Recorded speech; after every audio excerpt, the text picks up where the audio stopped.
একটা ছোট্ট গ্রামে ছিল একজন নামাজি ও বিনয়ী ছেলে, তার নাম ছিল আমিন। আমিন সবসময় মসজিদে যায়, গরিবদের সাহায্য করে, মিথ্যা বলে না এবং মা বাবার কথা খুব মানে। একদিন সে স্কুল থেকে ফেরার পথে দেখে এক বৃদ্ধ লোক রাস্তায় পড়ে গেছেন। সবাই পাশ দিয়ে চলে যাচ্ছে, কিন্তু আমিন ছুটে গিয়ে তাকে সাহায্য করে। লোকটি আমিনকে দোয়া করেন। রাতে আমিন স্বপ্নে দেখল এক নুরানি মানুষ তাকে বলছে, তোমার এই ছোট্ট সৎ কাজটা আল্লাহ খুব পছন্দ করেছেন। আল্লাহ তোমার জন্য জান্নাতে এক সুন্দর বাগান তৈরি করছেন। গল্প ছোট্ট মুস্তাফা এবং আল্লাহর প্রতি বিশ্বাস কি।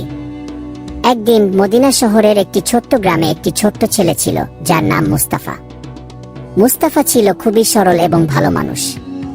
তার সবচেয়ে বড় প্রিয় ছিল তার মায়ের সাথে নামাজ পড়া এবং আল্লাহকে মনে করে দোয়া করা। একদিন মুস্তাফা তার মায়ের সাথে একসাথে বাগানে কাজ করছিল। হঠাৎ একটি বড় কালো মেঘ আকাশে চলে আসে এবং তীব্র বৃষ্টি শুরু হয়। মুস্তাফা ভয় পেয়ে গেল। সে খুব চিন্তা করছিল, এই বৃষ্টি আমাদের বাগানটা নষ্ট করে ফেলবে, তাহলে কি হবে? মুস্তাফা ভাবল, তবে তো আমি কিছু করতে পারবো না। কিন্তু তারপর সে মনে করলো, যতই বড় সমস্যা হোক না কেন, আল্লাহ আমাদের সাহায্য করবেন। সে দৌড়ে গিয়ে তার মাকে বলল, মা, আমি আল্লাহকে ডাকবো, তিনি আমাদের সাহায্য করবেন কি?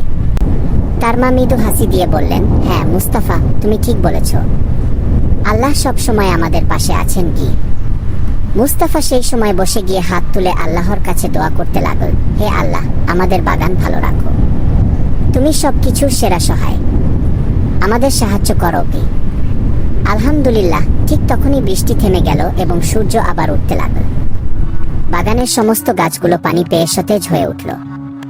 মুস্তাফা খুশি হয়ে বলল, আল্লাহ আমাদের সাহায্য করেছেন। তার মা তাকে জড়িয়ে ধরে বললেন, তুমি সত্যিই শিখেছ মুস্তাফা, আল্লাহর প্রতি বিশ্বাস আমাদের সব সমস্যার সমাধান করতে পারে কি। গল্প ইয়াসির ও তার বন্ধুর সাহায্য। একটা ছোট্ট গ্রামে ছিল ইয়াসির নামক এক ছেলে। ইয়াসির খুবই ভালো এবং দয়ালু ছিল। প্রতিদিন সকালে সে তার বাবা মায়ের সাথে নামাজ পড়তো এবং আল্লাহর কাছে দোয়া করত। একদিন ইয়াসির স্কুলে যাচ্ছিল। পথে তার একজন বন্ধু আলী তাকে দেখল। আলী ছিল একটু মজার ছেলে, কিন্তু একদিন সে খুবই দুঃখিত ছিল। তার চোখে চোখ রেখে ইয়াসির জানতে চাইল, আলী, তুমি কেমন আছো? কেন এত চিন্তিত মনে হচ্ছ? আলী বলল, আজ আমার পরীক্ষার ফল আসবে, আমি ভয় পাচ্ছি।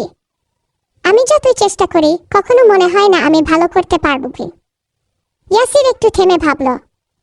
তারপর সে আলীকে বলল, আলী, তুমি কখনো ভয় করো না, আল্লাহ আমাদের সাহায্য করবেন। আমরা সৎ কাজ করতে থাকলে আল্লাহ আমাদের সফলতা দেবে। তুমি চেষ্টা কর, পরিশ্রম কর এবং আল্লাহর উপর ভরসা রাখো। আলী ইয়াসিরের কথা শুনে একটু শান্ত হলো। সে জানতো ইয়াসির কখনোই মিথ্যা বলতো না এবং তার কথা সত্যি। এরপর আলী তার ভয় কাটিয়ে উঠে পরবর্তীতে পরীক্ষায় ভালো ফল অর্জন করতে সক্ষম হলো। পরীক্ষার ফল প্রকাশের পর আলী ইয়াসিরকে বলল, ধন্যবাদ ইয়াসির, তুমি আমাকে সাহস দিয়েছিলে। আল্লাহর উপর ভরসা রেখে আমি ভালো করতে পেরেছি গিয়ে। ইয়াসির হেসে বলল, এটা তো আল্লাহর সাহায্য ছিল। আমরা যখন আল্লাহর উপর ভরসা রাখি, তখন সবকিছু সহজ হয়ে যায়। এই গল্প থেকে আমরা শিখি যে কঠিন সময়েও যদি আমরা আল্লাহর উপর বিশ্বাস রাখি, তবে তিনি আমাদের সাহায্য করবেন। আর সবসময় সৎ কাজ করার চেষ্টা করতে হবে। গল্প ওই কিরে ভাইরাল তরমুজ। একদিন একটি ছোট্ট গ্রামে তিন বন্ধু আমিন, সোহেল এবং রনি খেলছিল। তারা তিনজনই খুব ভালো বন্ধু ছিল, কিন্তু তাদের মধ্যে একটা অদ্ভুত ব্যাপার ছিল। সবসময় তারা একে অপরকে মজা করে চিন্তা ভাবনা ছাড়াই একে অপরকে বলতো, ওই কিরে ভাইরাল তরমুজ। একদিন তারা বাগানে খেলছিল। সোহেল হঠাৎ একটা ছোট পাখি দেখতে পেয়ে বলল, দেখো পাখি। আমিন, তুই পাখিটাকে ধর, দেখি ভাইরাল তরমুজ।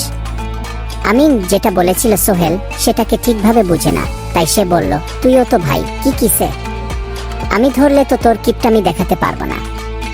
তারা তিনজনই খুব হাসল।